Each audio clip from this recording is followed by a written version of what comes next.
गजपति जिला Paralakhemundi bar association निर्वाचन होई निर्वाचन फलाफल घोषणा होईछि। बार एसोसिएशन सभापति भावे रामकृष्ण नायक निर्वाचित होइतिबा बेले उपसभापति शिवप्रसाद पाणिग्राही एवं संपादक भावे काशीनाथ दास निर्वाचित होइछन्ति। मुख्यकरी सभापति उपसभापति और संपादक पदवी पई प्रतिद्वंदिता होइतिला। अन्यान्य पदवी गुड़िकरे प्रतिद्वंदिता नथिबा जोगु निर्द्वंद्वरे विजयी होई सारिछन्ति।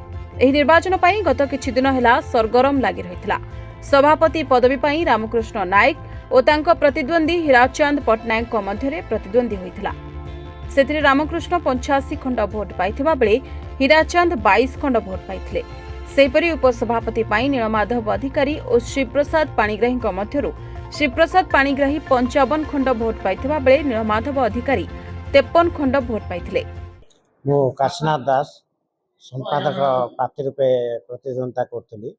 बहु भोट्रे विजय होइतिबारु आज पालाखंडी बार एसोसिएशन समस्त सभ्य को धन्यवाद ज्ञापन करता।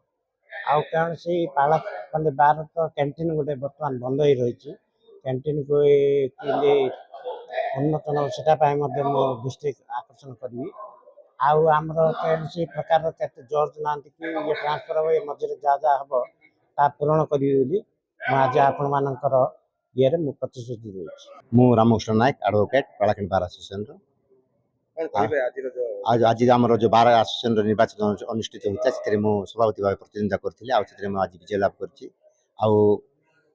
बार सदस्य मैंने मत विपुल परिमाण भोट दे युक्त कर धन्यवाद ज्ञापन करने चाहिए।